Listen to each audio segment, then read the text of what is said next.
Hello students, we were discussing mitosis and in mitosis we have completed interphase that was G1, S and G2 और उसके बाद हमने देखा karyokinesis जिसके अंदर था prophase, then metaphase, then anaphase and then telophase. तो देखो हुआ क्या था, जो हमारा प्रोफेज था उसके अंदर जो क्रोमोसोम है दे स्टार्टेड टू अपीयर, जो क्रोमेटिन है इट स्टार्टेड टू कंडेंस और उसकी वजह से क्या हुआ, क्रोमोसोम्स स्टार्टेड टू अपीयर।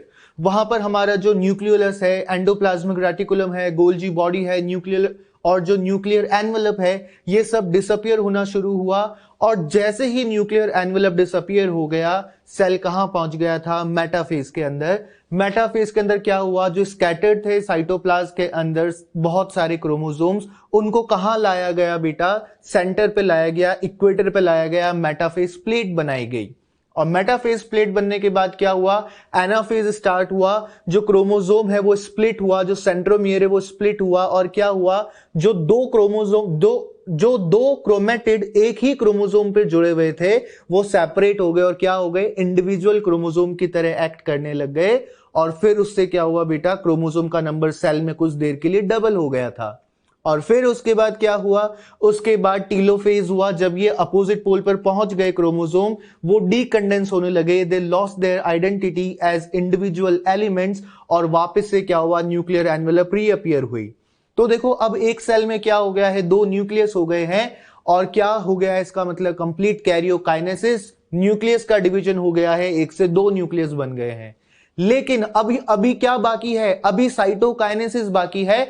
अब इन दोनों न्यूक्लियस को क्या करना है, अलग अलग सेल में पहुंचाना है, साइटोप्लाज्म को डिवाइड करना है।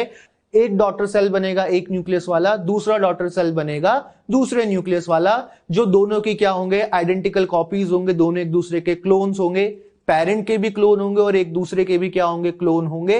क्यों, क्योंकि हमको याद है एस फेज में क्या हुआ था, डीएनए का रेप्लिकेशन या डुप्लीकेशन हुआ था, एग्जैक्ट सेम डीएनए की कॉपी बनी थी। तो दोनों ही न्यूक्लियस के अंदर जो क्रोमोसोम्स पहुंचे हैं, जो डीएनए पहुंचा है, वो एक दूसरे का क्या है, रेप्लिका है। तो ये जो काम करना है, अब जो साइटोप्लाज्म का डिवीजन करना है, दैट इज साइटोकाइनेसिस। तो बेसिकली जो हमारा एम फेज है, डिवीजन फेज है, उसके अंदर फर्स्ट पार्ट हो गया कैरियोकाइनेसिस। अब देख रहे हैं अपन साइटोकाइनेसिस। अब हमको पता है, because we discuss this thing in the introduction, कि जो साइटोकाइनेसिस है वो एनिमल सेल में अलग टाइप का है, प्लांट सेल में अलग टाइप का है। एनिमल सेल में क्या होता है बेटा, furrow formation outward to inward, और प्लांट सेल में क्या होता है, सेल प्लेट का फॉर्मेशन इनवर्ड टू आउटवर्ड की तरफ होता है। वहां पर क्या होगा बेटा, इनवर्ड टू आउटवर्ड, इसको क्या बोलेंगे बेटा अपन, सेंट्रीफ्यूगल फैशन। और एनिमल सेल में क्या होगा, outward to inward, outward to inward को क्या बोलते हैं बेटा, सेंट्रीपीटल ऑर्डर या सेंट्रीपीटल फैशन। फिजिक्स में आप पढ़ोगे या पढ़ चुके होंगे इस चीज के बारे में, सेंट्रीपीटल और सेंट्रीफ्यूगल फोर्सेस। कोई चीज सेंटर से बाहर की तरफ लगती है तो उसको क्या बोलते हैं, सेंट्रीफ्यूगल, और कोई चीज अगर बाहर से अंदर की तरफ लगती है तो उसको क्या बोलते हैं बेटा, सेंट्रीपीटल। तो यहां पर क्या होगा बेटा, फरो का फॉर्मेशन होगा, प्लाज्मा मेम्ब्रेन बाहर से अंदर की तरफ पुल करी जाएगी, इस तरह से कॉन्ट्रैक्ट होगी। तो ये दिख रहा है ना अपने को, फरो बन गया है। पहले ये क्या था, इस तरह से था, अब देखो क्या हो गया है, एक कैविटी सी बन गई है, तो उसको अपन ने क्या बोला है, फरो फॉर्मेशन। ये फरो डीप होता जाएगा, अंदर की तरफ पहुंचता जाएगा और सेल क्या हो जाएगा, एक ऊपर और एक नीचे, दो डॉटर सेल हमको देखने को यहां पर मिल जाएंगे। तो फरो फॉर्मेशन किस ऑर्डर में हुआ, आउटवर्ड टू इनवर्ड, यानी कि सेंट्रीपीटल फैशन में या सेंट्रीपीटल ऑर्डर में हुआ है।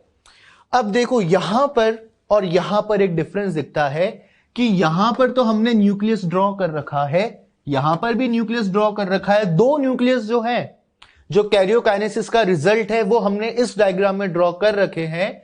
बट इस डायग्राम को आप देखोगे तो यहां पर अपन ने न्यूक्लियस अभी ड्रॉ नहीं कर रखे हैं। उसके पीछे भी एक रीजन है, और रीजन ये है बेटा कि जो साइटोकाइनेसिस है, इसकी जो शुरुआत होती है वो लेट एनाफेज में ही स्टार्ट हो जाती है। जब अपन ने टीलोफेज का डायग्राम देखा था तो बेटा टीलोफेज में भी क्या देखा था अपन ने, कि टीलोफेज के अंदर ये फरो फॉर्म होता हुआ अपने को ऑलरेडी दिख गया था। अगर नहीं याद आ रहा है तो एक बार दिखा देता हूं बेटा, टीलोफेज का ये डायग्राम अपन ने देखा था। देखो टीलोफेज के अंदर फरो फॉर्म होता हुआ दिखने लग गया था ना। तो साइटोकाइनेसिस जो है बेटा वो शुरू कब हो गया था? It started in late anaphase, यानी कि टीलोफेज शुरू होने के पहले ही लेट एनाफेज में ये स्टार्ट हो चुका था और टीलोफेज आते आते ये दिखने लग गया था। अब न्यूक्लियस कब दिखता है बेटा? न्यूक्लियस वापस जब दिखता है तो टीलोफेज होता है, लेकिन ये शुरू कहां हुआ है? शुरू तो ये लेट एनाफेज में ही हो गया है, वहां पर हमको न्यूक्लियस देखने को नहीं मिलेगा। एनाफेज में तो क्या होंगे बेटा? एनाफेज में तो क्रोमोसोम्स होंगे, तो यहां पर उनको अपन ने ड्रॉ नहीं किया है क्योंकि यहां पर अपन दोबारा से एनाफेज नहीं पढ़ रहे हैं, पर फिर भी समझ लो लेट एनाफेज में क्या हुआ था? जब क्रोमोसोम अपोजिट पोल पर पहुंच चुके थे तभी क्या हो गया था बेटा? Cytokinesis start. तो स्टार्ट कैसे हुआ? पेरीफेरी पर तो क्या बनी बेटा? कॉन्ट्रेक्टाइल रिंग बनी which is composed of actin and myosin protein. और सेंटर में क्या बनी बेटा? मिड बॉडी, ये भी प्रोटीन की बनी हुई है। अब मिड बॉडी क्या करेगी बेटा? कॉन्ट्रेक्टाइल रिंग को अंदर की तरफ पुल करेगी, कॉन्ट्रेक्टाइल रिंग को अंदर की तरफ लाएगी, जिससे क्या होगा? कॉन्ट्रेक्टाइल रिंग तो प्लाज्मा मेम्ब्रेन के साथ अटैच है, ये क्या करेगी? अब प्लाज्मा मेम्ब्रेन को अंदर की तरफ पुल करेगी कॉन्ट्रेक्टाइल रिंग, और उससे क्या हो जाएगा? फरो का फॉर्मेशन। तो जो ये काम है बेटा कॉन्ट्रेक्टाइल रिंग बनने का, मिड बॉडी बनने का, ये सब काम कहां शुरू हो गया है? लेट एनाफेज में ही। उस वक्त हमको न्यूक्लियस नहीं दिख रहा था, लेकिन जैसे ही टीलोफेज आया, जब न्यूक्लियस अपीयर होने लगा, साथ में फरो भी हमको देखने को मिल गया, इसलिए यहां पर न्यूक्लियस बनाया है, यहां पर न्यूक्लियस नहीं ड्रॉ किया था। तो याद रखना है साइटोकाइनेसिस स्टार्ट्स या cytokinesis begins in the late anaphase. Furrow formation हमको कहां देखने को मिल जाएगा? टीलोफेज के अंदर। और जब टीलोफेज भी खत्म हो गया है, अब क्या हो चुका है? न्यूक्लियस पूरे के पूरे बन चुके हैं। अब केवल क्या चलेगा? साइटोकाइनेसिस। कैरियोकाइनेसिस तो खत्म हो चुका है। अब जब साइटोकाइनेसिस चलेगा बेटा प्योरली, तो क्या होगा? टीलोफेज खत्म हो चुका है, यहां प्योरली अब दो न्यूक्लियस आ चुके हैं, ये डॉटर न्यूक्लिया, ये दोनों के दोनों एक दूसरे की कॉपी रखेंगे। जो जेनेटिक मटेरियल है इनके अंदर, वो दोनों का एक दूसरे का क्या है? रेप्लिका है। ऐसा नहीं है इसमें कुछ और कंटेंट है, इसमें कुछ और कंटेंट है। कंटेंट बिल्कुल इक्वल होगा और बिल्कुल सेम टाइप का कंटेंट होगा। जो जेनेटिक इंफॉर्मेशन यहां पर है वही जेनेटिक इंफॉर्मेशन यहां पहुंची है। क्यों? क्योंकि एस फेज में क्या हुआ था? डीएनए का रेप्लिकेशन हुआ था, डीएनए का डुप्लीकेशन हुआ था। उसकी वजह से क्या हुआ? जब अपना कैरियोकाइनेसिस चला तो वहां पर हमने क्या देखा था? डबल क्रोमेटिड वाले क्रोमोसोम। एक क्रोमोसोम पे दो क्रोमेटिड थे, दोनों क्या थे? सिस्टर क्रोमेटिड, दोनों एक दूसरे का रेप्लिका थे। और क्या हुआ बेटा? इन रेप्लिका को क्या किया था? स्प्लिट कर दिया था, एक दूसरे से दूर कर दिया था एनाफेज में। और एक क्रोमेटिड कहां पहुंच गया था? एक पोल पे, दूसरा क्रोमेटिड दूसरे पोल पे। उन्हीं क्रोमेटिड्स ने ऊपर एक न्यूक्लियस बनाया, नीचे एक न्यूक्लियस बनाया। तो दोनों क्या है? इनके अंदर जो कंटेंट है डीएनए का, वो एक दूसरे का रेप्लिका है, सेम टू सेम है, आइडेंटिकल है, एक दूसरे का क्लोन है। तो बनने वाला सेल भी क्या होगा? एक दूसरे के आइडेंटिकल होगा, सेम टू सेम होगा, एक दूसरे का जेनेटिकली क्लोन होगा। तो इसके लिए अब क्या करना है बेटा? यहां पर जो ये फरो है ये डीपन हो जाएगा। वो कॉन्ट्रेक्टाइल रिंग और क्या करती जाएगी? अंदर की तरफ कॉन्ट्रैक्ट होती जाएगी। और उस कॉन्ट्रैक्शन से क्या हुआ? फरो जो है, ये कैविटी जो है, ये और डीप हो गई। और बस थोड़ी सी और डीप हुई और क्या हो जाएगा बेटा? उसके बाद दो सेल्स का फॉर्मेशन हो जाएगा। कैरियोकाइनेसिस तो पहले ही हो चुका था, अब साइटोकाइनेसिस भी कंप्लीट। ये देखो साइटोप्लाज्म हाफ ऊपर और अप्रोक्सीमेटली हाफ नीचे हो गया है। ये इंडिविजुअल न्यूक्लियस इसका, ये इंडिविजुअल न्यूक्लियस इसका, ये साइटोप्लाज्म इस सेल का, ये साइटोप्लाज्म इस सेल का। दो डॉटर सेल बन गए हैं जो क्या है? दोनों एक दूसरे के क्लोन हैं, एक दूसरे के क्या है? जेनेटिकली आइडेंटिकल हैं। इसी के साथ क्या हुआ? एनिमल सेल का साइटोकाइनेसिस तो कंप्लीट हो गया। सिमिलरली प्लांट में भी तो क्या होगा? साइटोकाइनेसिस होगा। तो प्लांट साइटोकाइनेसिस में डिफरेंस क्या आएगा? प्लांट साइटोकाइनेसिस के अंदर सेंट्रीपिटल की जगह सेंट्रीफ्यूगल फैशन में इनसाइड टू आउटसाइड क्या होगा? सेल का साइटोप्लाज्म डिवाइड करने के लिए बाउंड्री बनानी स्टार्ट करी जाएगी। तो वो देखो किस तरह से होगा। ये प्लांट सेल साइटोकाइनेसिस है। अब यहां पर देखो क्या है? ये जो स्ट्रक्चर है सबसे बाहर वो क्या है? सेल वॉल जो रेड कलर का है। जो ब्लू कलर का बना रखा है वो क्या है? Plasma membrane. अब देखो यहां पर भी इस डायग्राम के अंदर अपन ने न्यूक्लियस नहीं बनाया है, इस डायग्राम में बनाया है। Why? Because cytokinesis starts in late anaphase, वहां पर न्यूक्लियस नहीं दिखता है। और साइटोकाइनेसिस चलना शुरू हो जाता है लेट एनाफेज से। न्यूक्लियस कहां आके दिखेगा अपने को, टीलोफेज पर आकर, और टीलोफेज खत्म होने के बाद क्या होगा, साइटोकाइनेसिस, और क्या हो जाएगा, सेल डिवाइड हो जाएगा। अब देखो प्लांट सेल में क्या चाहिए, प्लांट सेल के अंदर चाहिए फ्रैग्मोप्लास्ट, जो क्या करवाने वाला है, साइटोकाइनेसिस कराने वाला है। तो बेटा जो इक्वेटर है, जो सेल का सेंटर है, वहां पर फॉर्मेशन होगा फ्रैग्मोप्लास्ट का। अब फ्रैग्मोप्लास्ट क्या चीज है, फ्रैग्मोप्लास्ट के अंदर गोल्जी वेसाइकल्स होंगे, फ्रैगमेंट्स होंगे एंडोप्लाज्मिक रेटिकुलम के। देखो फ्रैग्मोप्लास्ट का मतलब ये मत समझ लेना कि फ्रैग्मोप्लास्ट मतलब फ्रैगमेंट्स ऑफ एंडोप्लाज्मिक रेटिकुलम। वो जो नाम है फ्रैग्मो और फ्रैगमेंट थोड़ा सा राइम करते हैं, पर फ्रैग्मोप्लास्ट का मतलब ये नहीं है कि सिर्फ फ्रैगमेंट ऑफ एंडोप्लाज्मिक रेटिकुलम है। फ्रैग्मोप्लास्ट के अंदर तीन चीजें हैं, fragment of endoplasmic reticulum, Golgi vesicles and fragments of spindle microtubules. अब ये फ्रैग्मोप्लास्ट क्या बनाएगा बेटा, ये सेल प्लेट का फॉर्मेशन करेगा सेंट्रीफ्यूगल ऑर्डर में। देखो पहले ये इतना ही था, अब ये पूरा का पूरा किस में आ गया है, एंटायर इक्वेटर जो है, यहां कह सकते हैं अपन जो डायमीटर है सेल का, उसके अंदर पूरी लेंथ में आ गया है। तो अंदर से बाहर की तरफ ग्रो हुआ है, ये ग्रो हुआ है, यहां कह सकते हैं कि फ्रैग्मोप्लास्ट का यहां पर फॉर्मेशन हुआ है। और इससे जो ये स्ट्रक्चर बना है, ये पूरा स्ट्रक्चर क्या है, दैट इज सेल प्लेट। तो याद रखना सबसे पहले क्या अपीयर होगा, फ्रैग्मोप्लास्ट, फ्रैग्मोप्लास्ट से क्या बन जाएगा, पूरा का पूरा सेल प्लेट बन जाएगा। सेल प्लेट बनने का ऑर्डर क्या है, इनवर्ट टू आउटवर्ड, यानी कि सेंट्रीफ्यूगल ऑर्डर है।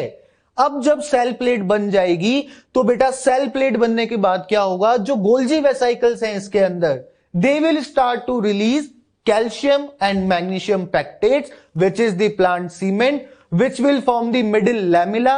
हमें याद है हमने जब सेल वॉल का स्ट्रक्चर पढ़ा था तो वहां अपन ने ये बात अपन ने करी थी कि दो एडजेसेंट प्लांट सेल्स के बीच में कॉमन लेयर होती है, that is middle lamella which is composed of calcium and magnesium pectates in which amount of calcium is more। तो बेटा ये वही चीज है, ये जो सेल प्लेट बन गई है, इस सेल प्लेट के अंदर गोल्जी वेसाइकल्स ने क्या रिलीज करा, calcium and magnesium pectate. Calcium का अमाउंट ज्यादा होगा तो ये क्या बना देगा बेटा, अब ये बनाने लगेगा यहां पर मिडिल लैमिला। और जब मिडिल लैमिला का फॉर्मेशन हो जाएगा, ये क्या आ गया बेटा, मिडिल लैमिला आ गया। अब जब मिडिल लैमिला का फॉर्मेशन आ गया तो देखो ये न्यूक्लियस यहां पर है, ये न्यूक्लियस यहां पर है, ये साइटोप्लाज्म रहा इस जगह पर, ये साइटोप्लाज्म रहा इस जगह पर। लेकिन कुछ कमी है यहां पर, अभी ध्यान से देखो कमी क्या है, केवल मिडिल लैमिला अपीयर हुआ है, अभी प्लाज्मा मेम्ब्रेन कहां है, सेल वॉल कहां है, अभी साइटोकाइनेसिस पूरा नहीं हुआ है। ऑल्दो साइटोप्लाज्म के बीच में एक बाउंड्री तो आ गई है, लेकिन अभी ये पूरा एक सेल और ये पूरा एक कंप्लीट सेल नहीं बना है, क्योंकि यहां पर क्या है, प्लाज्मा मेम्ब्रेन नहीं है, सेल वॉल नहीं है। तो बेटा मिडिल लैमिला बनने के बाद क्या होगा, इस जगह पर प्लाज्मा मेम्ब्रेन अपीयर होगी।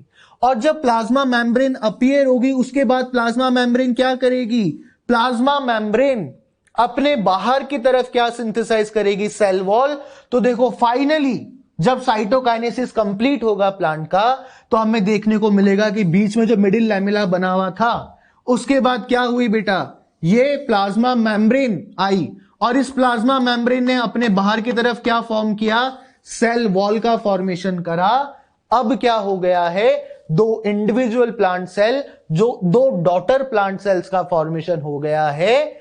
ये इस सेल का न्यूक्लियस, ये इस सेल का न्यूक्लियस, ये इस सेल का साइटोप्लाज्म, ये इस सेल का साइटोप्लाज्म, ये इस सेल की प्लाज्मा मेम्ब्रेन, ये इस सेल की प्लाज्मा मेम्ब्रेन, और ये रेड कलर से जो बना रखा है बेटा, ये इस सेल की सेल वॉल, और ये वाली जो रेड कलर से बना रखी है, ये इस सेल की क्या हो गई है, सेल वॉल हो गई है।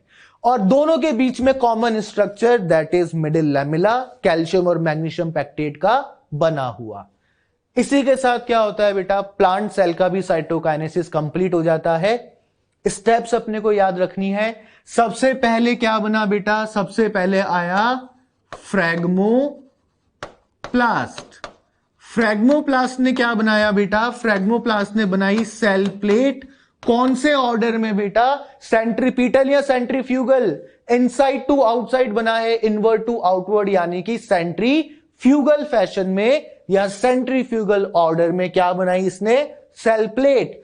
सेल प्लेट ने क्या करा बेटा, सेल प्लेट के अंदर जो गोल्जी वेसाइकल्स थे उन्होंने क्या रिलीज करा, कैल्शियम और मैग्नीशियम पैक्टेट। उससे क्या बन गया बेटा, उससे बन गया मिडिल लैमेला। और मिडिल लैमेला बनने के बाद क्या हुआ, मिडिल लैमेला बनने के बाद प्लाज्मा मेम्ब्रेन अपीयर हुई और प्लाज्मा मेम्ब्रेन ने अपने बाहर की तरफ क्या सिंथेसाइज कर दिया, cell wall.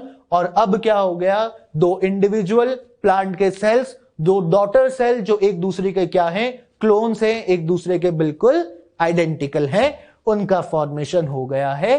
So that is all about cytokinesis. हमने प्लांट साइटोकाइनेसिस भी डिस्कस कर लिया और इसके जस्ट पहले भी अपन ने एनिमल सेल साइटोकाइनेसिस भी डिस्कस कर लिया है। तो देखो बेटा, अपन ने क्या देख लिया है, माइटोसिस देख लिया है, अपन ने उसके अंदर इंटरफेस भी देख लिया, एम फेज के अंदर कैरियोकाइनेसिस और साइटोकाइनेसिस भी देख लिया। अब दो सेल बन गए हैं एक सेल से। अब याद करो, अपन ने इंट्रोडक्शन के टाइम पर थोड़ी सी बात करी थी N2N वाले कॉन्सेप्ट की, 2C 4C वाले कॉन्सेप्ट की। अब उसको एक बार अपन अच्छे से एक बार देख लेते हैं। वहां पर भी अपन ने बेसिक डिस्कस किया था, उसी को थोड़ा सा और डायग्रामेटिकली अपन यहां पर एक बार वापस से देख रहे हैं। अब देखो क्या है कि जो इंटरफेस के अंदर सेल होता है, जब सेल इंटरफेस के अंदर है तो नो डाउट वहां पर हमको न्यूक्लियस दिखेगा, क्रोमोसोम्स नहीं दिखेंगे। बट अपने को डीएनए का रेप्लिकेशन समझना है, अपने को समझना है कि डीएनए डुप्लीकेट होने से कंटेंट 2C से 4C कैसे हुआ। तो अपन just for better understanding interface में क्या मान के चल रहे हैं कि अगर क्रोमोसोम दिखते तो किस तरह के दिखते।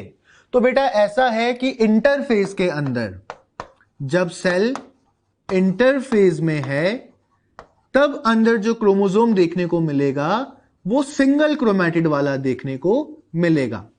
मतलब क्या, हाइपोथेटिकली अपन बात कर रहे हैं, वैसे तो वहां नहीं दिखेगा, पर अपने बेटर अंडरस्टैंडिंग के लिए अपन बात करें कि वहां क्रोमोसोम दिखता अगर तो कैसा दिखता, सिंगल क्रोमैटिड वाला क्रोमोसोम दिखता।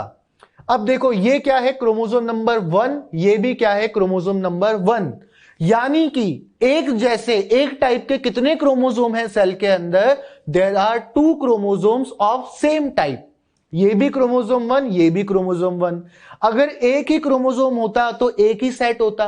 अब यहां पर क्या है, दो सेट है, एक जैसी दो चीजें हैं, पेयर में है, तो इसको क्या बोलेंगे अपन, कंडीशन को 2N, कि यहां पर क्या है, there exist 2 sets of genetic information.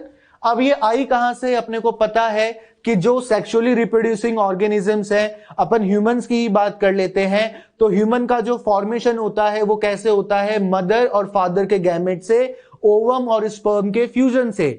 तो बेटा जो गैमेट्स होते हैं वो हैप्लॉइड होते हैं, उनमें एक ही सेट होता है इंफॉर्मेशन का।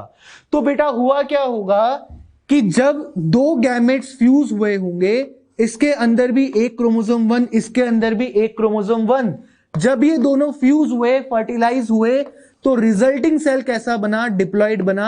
उसमें एक जैसे क्या हो गए, 2 क्रोमोसोम, ये N था, ये भी N था, इससे क्या बना, 2N बना। हैप्लॉइड गैमेट से, ये क्या है, हैप्लॉइड गैमेट, इससे क्या बना, इनके फ्यूजन से डिप्लॉइड सेल बना, जिसको अपन क्या बोलते हैं, जाइगोट बोलते हैं। ठीक है, तो इसी से पूरी की पूरी ह्यूमन बॉडी बनी है। तो हमारी बॉडी में अब जितने भी सोमेटिक सेल्स हैं जिससे हमारी बॉडी बनी हुई है, उन सबके अंदर क्या है, 2-2 सेट है जेनेटिक इंफॉर्मेशन के। तो बस बेटा वही तो अपन बात कर रहे हैं। अब यही सेल क्या करने वाले हैं, डिवाइड करने वाले हैं, ताकि बॉडी ग्रो हो, या फिर जब बॉडी ग्रो हो चुकी तो बॉडी में कहीं इंजरी है तो वो चीज रिपेयर हो, या फिर कुछ जो बॉडी के पार्ट्स हैं जो कंटिन्यूसली डैमेज होते रहते हैं वो क्या हो सके, रिप्लेस हो सके। फॉर एग्जाम्पल स्किन है, डेड होती है, ठीक है, लेकिन स्किन क्या होती रहती है, इसकी कुछ लेयर, कुछ पार्ट शेड होता रहता है, जो बिल्कुल एपिडर्मिस के टॉप मोस्ट सेल्स होते हैं, और नए सेल्स उनकी जगह क्या करते रहते हैं, लेते रहते हैं। तो रिप्लेसमेंट चल रहा है कंटिन्यूसली। जब बॉडी में ग्रोथ हो रही है या इंजरी हो गई है, रिपेयर प्रोसेस चल रहा है, तब भी क्या हो रहा है, सेल डिवाइड कर रहे हैं। हमारी बॉडी में ब्लड का फॉर्मेशन हो रहा है, तो क्या है बेटा, आरबीसी का जो प्रीकर्सर सेल है, स्टेम सेल है, वो डिवाइड कर रहा है और क्या कर रहा है, नए आरबीसी बना रहा है। तो यानी कि जो हमारे ये सोमेटिक सेल्स हैं जिनके पास 2 सेट है क्रोमोसोम का, ये कंटिन्यूसली डिवाइड कर रहे हैं हमारी बॉडी के स्ट्रक्चर को मेंटेन करने के लिए, चीजों को रिप्लेस करने के लिए या रिपेयर करने के लिए। तो यहां पर जो ये 2n 2 सेट हैं, ये क्रोमोसोम 1 है, ये भी क्रोमोसोम 1 है, ठीक है, ये भी क्रोमोसोम 1 है, ये भी क्रोमोसोम 1 है। ऐसे क्रोमोसोम 2 भी कितने होंगे? 2 होंगे। क्रोमोसोम 3 भी कितने होंगे? 2 होंगे। तो टोटल 23 पेयर्स है हमारे पास, यानी कि 46 क्रोमोसोम है।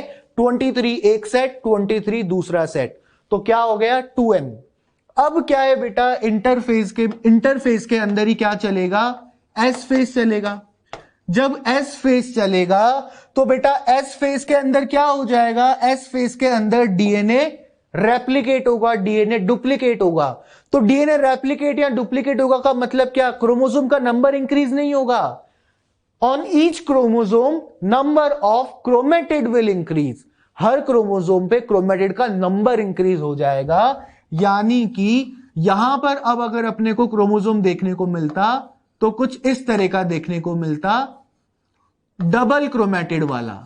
यहां पर सिंगल क्रोमेटिड वाले 2 क्रोमोसोम थे, यहां पर डबल क्रोमेटिड वाले 2 क्रोमोसोम है। दोनों क्रोमोसोम 1 ही हैं। पहले भी क्रोमोसोम 1 ही थे, अभी भी क्रोमोसोम 1 ही है। देखो पूरे 23 क्रोमोसोम्स के साथ ये सब हो रहा है, लेकिन प्रैक्टिकली फिजिबल नहीं है कि मैं समझाने के लिए पूरे 23 पेयर यहां पर बना सकूं। समझ रहे हो बात को? ये वर्क 23 के 23 पेयर पर चल रहा है। क्रोमोसोम 1 भी 2 है, क्रोमोसोम 2 भी है, क्रोमोसोम 3 भी 2 है, क्रोमोसोम 4 भी है, 5 भी है, 6 भी है। सभी क्रोमोसोम 2-2 है, 2 सेट में है, 2 पेयर में है। एक पेयर में है, 2 सेट में है। लेकिन अपन समझने के लिए केवल क्रोमोसोम नंबर 1 का एग्जांपल लेकर चल रहे हैं कि क्रोमोसोम नंबर 1 2 थे, अभी भी क्रोमोसोम नंबर 1 2 है। लेकिन डिफरेंस क्या आया एस फेज चलने के बाद? यहां पर सिंगल क्रोमेटिड था, यहां पर डबल क्रोमेटिड हो गया। तो बेटा यहां पर तो क्या था? नंबर 1 वाले टाइप के कितने क्रोमेटिड थे? क्रोमोसोम तो 2 थे, क्रोमेटिड कितने हैं नंबर 1 के? 1 क्रोमेटिड, सेकंड क्रोमेटिड। क्यों? क्योंकि एक क्रोमोसोम पर एक ही क्रोमेटिड है। तो जितने क्रोमोसोम हैं जिस टाइप के, उतने ही क्या है? क्रोमेटिड है उस टाइप के। क्रोमोसोम नंबर 1 कितने हैं? 2। 1 नंबर क्रोमोसोम वाले क्रोमेटिड कितने हैं? वो भी 2 हैं। तो ये हो गया 2n2c कंडीशन। अब यहां पर देखो क्रोमोसोम 1 जो है वो कितने हैं? 1 2। तो यहां पर भी 2n तो आएगा। Number of chromosome, number of set of chromosome तो सेम है। यहां भी 2 सेट थे, यहां भी 2 सेट है। लेकिन क्रोमेटिड काउंट करो, क्रोमेटिड कितने हो गए? 1 2 3 4। जो क्रोमोसोम नंबर 1 है, तो क्रोमोसोम 1 वाले टाइप के कितने क्रोमेटिड है यहां पर? 1 2 3 4। तो इसको बोलेंगे 2n4c कंडीशन। ठीक है। अब देखो यहां पर ऑब्वियस सी बात है क्रोमोसोम 2 भी होगा, तो बेटा 8 नहीं बोलेंगे। क्यों? वो क्या है? वो क्रोमोसोम 2 वाले टाइप के 4 क्रोमेटिड है। चलो एक अपन थोड़ा सा इसको और ड्रॉ कर लेते हैं 2 मिनट के लिए, बस बेटर अंडरस्टैंडिंग के लिए, कि मान लो यहां पर क्रोमोसोम 2 भी अपन साथ में स्टडी कर रहे हैं। तो बेटा ये क्रोमोसोम 2 है, ये क्रोमोसोम 2 है। तो ये तो हो गया बेटा एक सेट, ये हो गया दूसरा सेट। तो क्या बोलोगे? 2n ही तो बोलोगे, अभी भी 4n थोड़ा ना बोलोगे। क्यों? ये क्रोमोसोम 1 है, ये 1 है, पर ये 2 है। हां, अगर ये चारों क्रोमोसोम 1 होते तो अपन बोलते 4n। तो अपन किस बेस पर बात करते हैं? एक टाइप के बेस पे। क्रोमोसोम 1 2 है तो 2n है। क्रोमोसोम 2 जो है वो भी 2 है, तो भी क्या है? 2n है। क्रोमोसोम 3 जो है वो भी 2 है, यानी कि एक सेल में एक जैसे 2 क्रोमोसोम है, चाहे वो किसी भी नंबर के हो, क्रोमोसोम 1 हो, चाहे 15 हो, चाहे 21 हो। अगर एक जैसे 2 क्रोमोसोम है तो 2n है। तो जब अपन क्रोमेटिड की बात कर रहे हैं, जब अपन डीएनए के कंटेंट की बात कर रहे हैं 2c और 4c की, तब भी अपन पूरे सेल में काउंट नहीं करेंगे। अपन सिर्फ एक टाइप पे देखेंगे। क्रोमोसोम 1 जो है उसमें टोटल कितने क्रोमेटिड मिल रहे हैं? एक क्रोमोसोम पे 2 क्रोमेटिड, तो दोनों क्रोमोसोम पे मिला के 4 क्रोमेटिड, तो 2n4c। सेम बात सेकंड नंबर के क्रोमोसोम पे भी एप्लीकेबल है। एक जैसे कितने क्रोमोसोम है? 2 क्रोमोसोम है, 2n। इन क्रोमोसोम्स पे दोनों पे मिला के टोटल कितने क्रोमेटिड हैं? 1 2 3 4। यानी कि 4 क्रोमेटिड कौन से टाइप के हैं, क्रोमोसोम 2 वाले टाइप के हैं, तो 4C आएगा। तो ऐसे पेयर कितने भी हो, 1 पेयर हो, 2 पेयर हो, 3 पेयर हो, 4 पेयर हो, 23 पेयर हो, ये नंबर यही रहेगा, 2n4C ही कहलाएगा। तो बेटा वापस से अपन अपने उस डायग्राम पर आते हैं जिसको अपन स्टडी कर रहे हैं कि पहले क्या था, 2n2C कंडीशन थी, इंटरफेस के अंदर S फेज चला, इंटरफेस के अंदर S फेज चला, तो क्या हो गया, डीएनए का कंटेंट डबल हो गया। हालांकि देखने को नहीं मिलते हैं क्रोमोसोम, पर अगर विजुअलाइज करें तो क्या हो गया है, डीएनए का कंटेंट हर क्रोमोसोम पे डबल हो गया है। एक क्रोमेटिड से कितने क्रोमेटिड हो गए हैं, 2 क्रोमेटिड। 2C से क्या कंडीशन आ गई है, 4C कंडीशन आ गई है। अब क्या होगा बेटा, जब इंटरफेस खत्म हो जाएगा, सेल कहां एंटर करेगा, एम फेज में। और एम फेज में सबसे पहले अपन क्या देखेंगे, कैरियोकाइनेसिस। तो जब अपन कैरियोकाइनेसिस देखेंगे तब अपने को पहली बार क्या होगा, ये चीज एक्चुअली में देखने को मिलती है। इंटरफेजिक न्यूक्लियस में तो न्यूक्लियोप्लास्ट दिखता है, ये जो अपन ने यहां ड्रॉ करा है ये एक्चुअली में देखने को कब मिलता है, एम फेज के अंदर, कैरियोकाइनेसिस के अंदर। जब प्रोफेज में क्या होता है, क्रोमेटिन मटेरियल कंडेंस होना स्टार्ट होता है और न्यूक्लियस अपीयर होना स्टार्ट होता है। और मेटाफेज में क्या हो जाता है, क्रोमोसोम 100% कंडेंस हो जाते हैं। तो बेटा यहां पर अपने को प्रोफेज मेटाफेज के अंदर क्या देखने को मिलेगा, एक्चुअली में ये जो स्ट्रक्चर है क्रोमोसोम का, डबल क्रोमेटिड वाला क्रोमोसोम, एक्चुअली में यहां पर अपने को देखने को मिलेगा। तो बेटा हुआ क्या, प्रोफेज में भी यही देखने को मिला, मेटाफेज में भी यही देखने को मिला। इनकी लोकेशन अलग अलग होगी ऑब्वियसली, साइटोप्लाज्म के अंदर कभी स्कैटर्ड होंगे, मेटाफेज में क्या होंगे, मेटाफेज के अंदर वो बिल्कुल इक्वेटर प्लेट पर आ जाएंगे। अब उसके बाद क्या होगा बेटा, उसके बाद चलेगा एनाफेज। और बेटा एनाफेज में क्या होगा, एनाफेज के अंदर ये स्प्लिट होगा इस तरह से लॉन्गिट्यूडनली, दोनों क्रोमेटिड एक दूसरे से क्या होंगे, सेपरेट होंगे।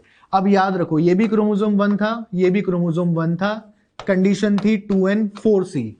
अब देखो एनाफेज के अंदर कंडीशन क्या होगी, एनाफेज में जब स्प्लिटिंग हो जाएगी किसकी, क्रोमोसोम की, सेंट्रोमियर की, और क्रोमेटिड सेपरेट हो जाएंगे, तब क्या होगा, तब हमें ऐसा देखने को मिलेगा, ये एक क्रोमोसोम, ये दूसरा क्रोमोसोम, ये एक क्रोमोसोम, ये दूसरा क्रोमोसोम। अब हमें 4 क्रोमोसोम देखने को मिलेंगे। क्यों, क्योंकि सेंट्रोमियर क्या हो गया है, स्प्लिट हो गया है। अब देखो यहां पर ओरिएंटेशन पे ध्यान मत देना, मैं आपको सिर्फ समझा रहा हूं, तो इंडिकेटिव डायग्राम्स बना रहा हूं। अब कौन सा पोल है, कौन सा पोल नहीं है, सेंट्रियोल कहां है, बाकी चीजें कहां है, उससे अपने को अभी मतलब नहीं है। तो देखो एनाफेज के अंदर क्या हुआ, स्प्लिटिंग हो गई किसकी, सेंट्रोमियर की। अब स्प्लिटिंग हो गई तो क्या हुआ, चारों क्रोमेटिड अलग, ये भी क्रोमोसोम 1, ये भी क्रोमोसोम 1, ये भी क्रोमोसोम 1, ये भी क्रोमोसोम 1। अब देखो पहले एनाफेज के पहले क्या था, क्रोमोसोम 1 2 थे, एक जैसे 2 क्रोमोसोम थे।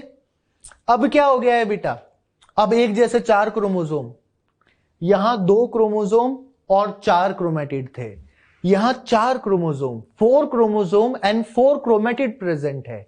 क्यों है ऐसा, क्योंकि यहां पर 2 क्रोमेटिड एक ही क्रोमोसोम पे थे, अब वो क्रोमेटिड सेपरेट हो गए हैं, तो चारों क्रोमेटिड अलग अलग हो गए हैं, तो 4 क्रोमोसोम बन गए हैं यहां पर। Now these sister chromatids will act as individual chromosome.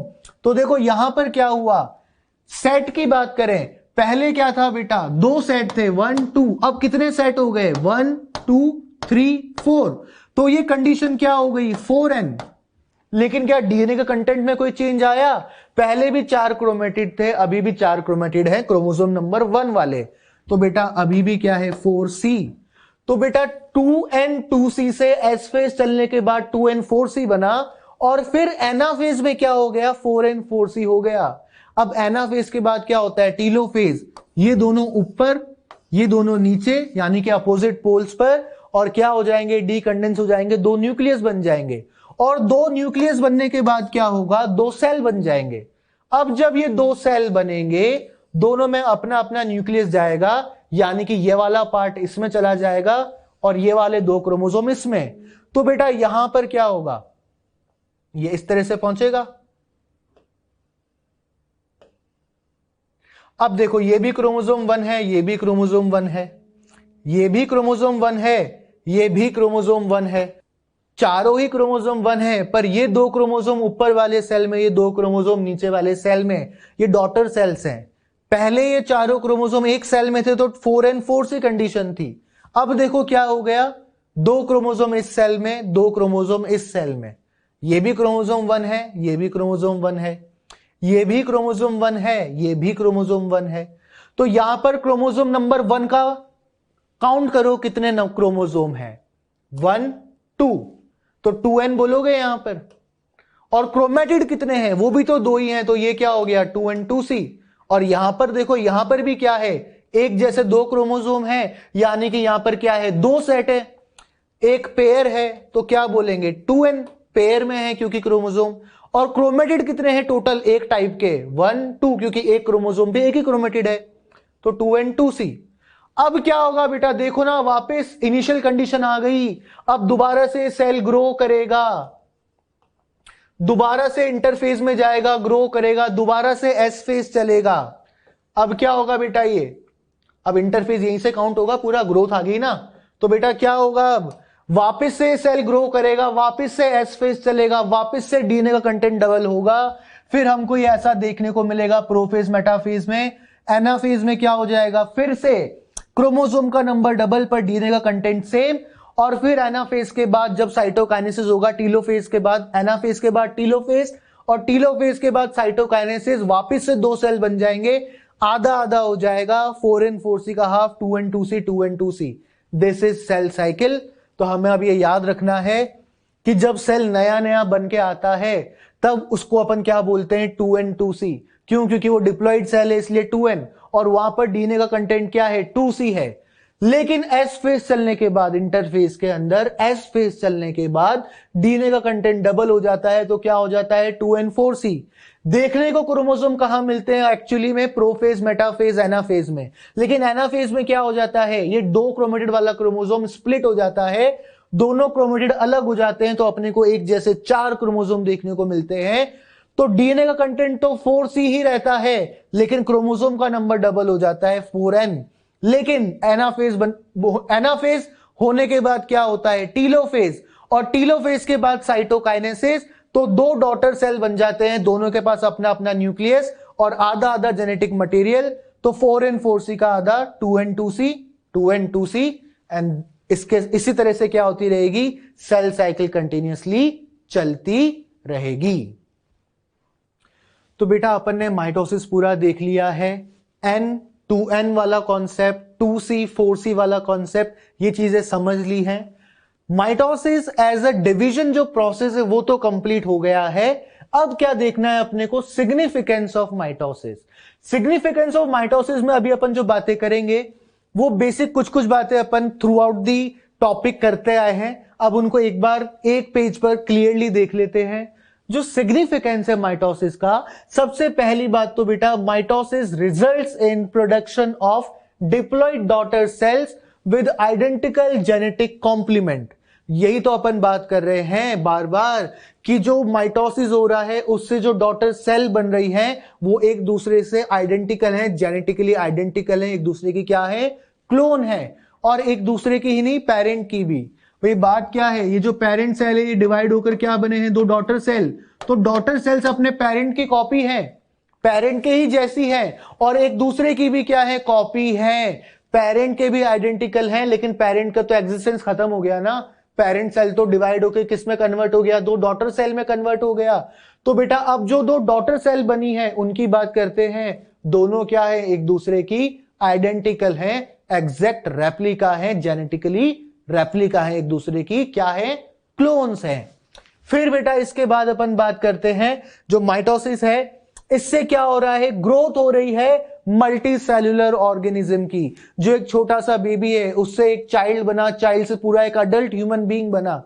तो बॉडी की जो ये हाइट इंक्रीज हुई, मास इंक्रीज हुआ बॉडी का, ये कैसे हुआ, क्योंकि सेल का नंबर इंक्रीज हुआ। और सेल का नंबर कैसे इंक्रीज हुआ, by the process of mitosis. Mitosis से क्या हुआ, एक सेल से 2 सेल बने, 2 से क्या बने, 4 सेल, 4 से 8 सेल, 8 से 16। इस तरह से क्या हुआ, धीरे धीरे बॉडी का साइज बढ़ता गया, बॉडी का मास बढ़ता गया, ग्रोथ हुई मल्टी सेल्यूलर ऑर्गेनिज्म की, ड्यू टू माइटोसिस। फिर बेटा तीसरी बात, जब सेल की ग्रोथ होती है तो बेटा क्या होता है, साइटोप्लाज्म इंक्रीज हो जाता है, न्यूक्लियोप्लास्ट तो उतना ही रह जाता है। तो क्या हो जाता है बेटा, न्यूक्लियोसाइटोप्लाज्मिक रेशियो जो है वो डिस्टर्ब हो जाता है।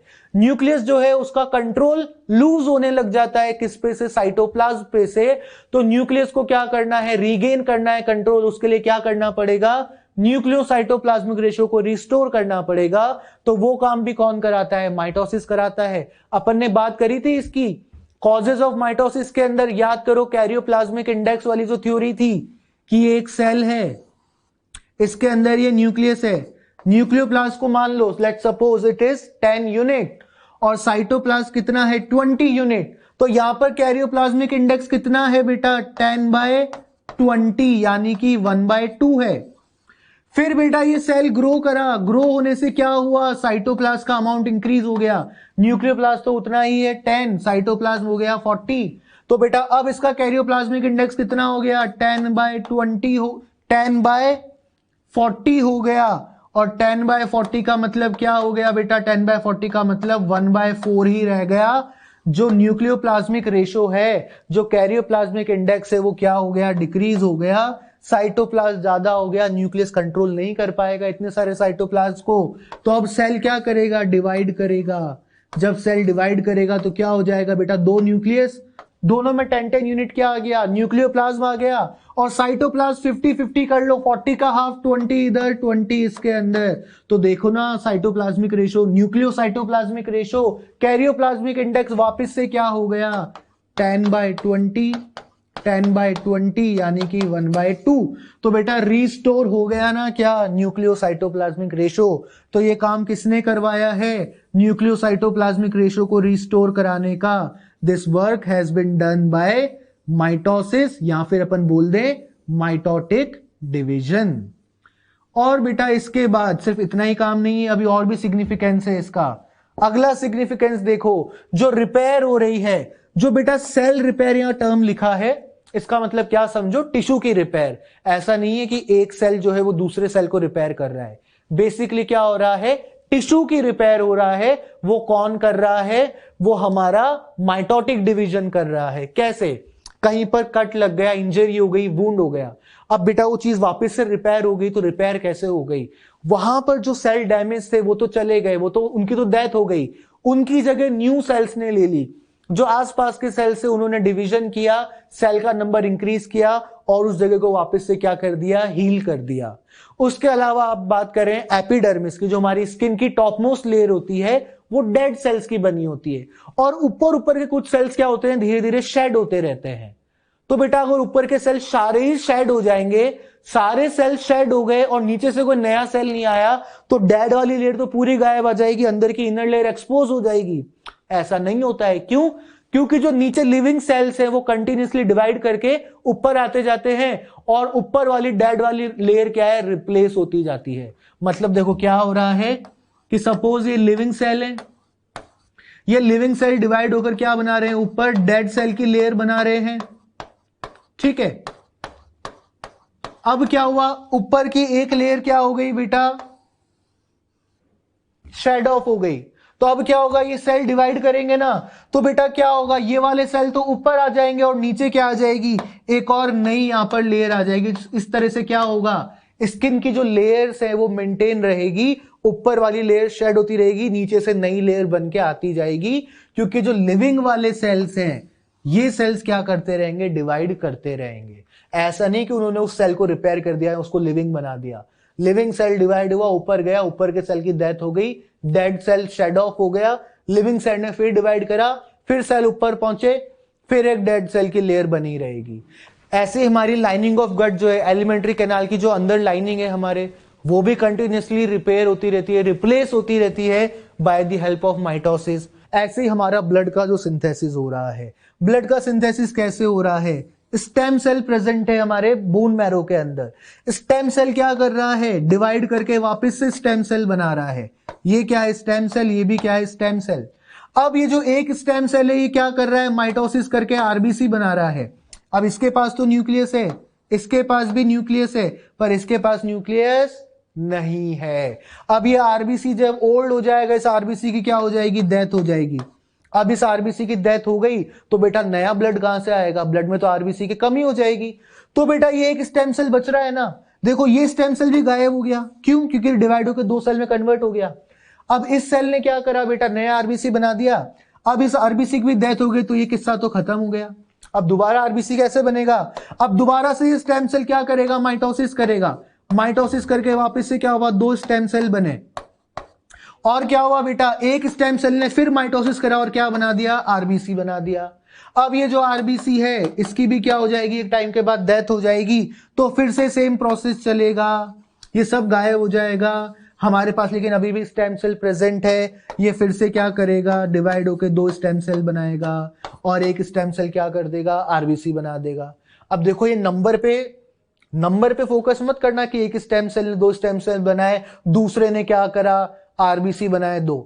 भाई ये एक इंडिकेटिव अपन ने ले लिया कि एक स्टेम सेल से 2 स्टेम सेल बने और सेकंड स्टेप में माइटोसिस हुआ। हो सकता है बहुत सारे स्टेम सेल बन रहे हो और बहुत सारे स्टेम सेल आरबीसी बना रहे हो। नंबर पे ध्यान नहीं देना, कॉन्सेप्ट को समझो कि किस तरह से माइटोसिस क्या कर रहा है, ब्लड का फॉर्मेशन कर रहा है, स्किन की लेयर को मेंटेन कर रहा है, कहीं इंजरी हो रही है तो उस टिश्यू का क्या कर रहा है, वो रिपेयर कर रहा है। फिर बेटा इसके अलावा एक और सिग्निफिकेंस है माइटोसिस का। माइटोसिस का एक और सिग्निफिकेंस क्या है, जो मल्टी सेलुलर ऑर्गेनिज्म का पूरा डेवलपमेंट हुआ है वो किसने कराया है, माइटोसिस ने। ऑर्गेनिज्म का जो डेवलपमेंट हुआ, कौन से ऑर्गेनिज्म का, मल्टी सेलुलर ऑर्गेनिज्म का, जो अपनी लाइफ को जाइगोट से स्टार्ट करता है। अभी अपन ने बात करी थी ना, 2 गैमेट्स के फ्यूजन से क्या बना, एक डिप्लॉइड जाइगोट। तो सिंगल सेल स्टेज से पूरा का पूरा एक फीटस बना, एक पूरा का पूरा इन्फेंट बना, उससे पूरा का पूरा एक चाइल्ड बना, पूरा का पूरा एक अडल्ट ऑर्गेनिज्म बना। ये सारा जो डेवलपमेंट हुआ है ये किसने करवाया है, डेवलपमेंट भी और ग्रोथ भी, ये सब कौन करवा रहा है, पूरी बॉडी का एक जाइगोट से वो करवा रहा है mitosis. So this is the significance of mitosis. इसी के साथ अपना माइटोसिस वाला पोर्शन कंप्लीट हुआ।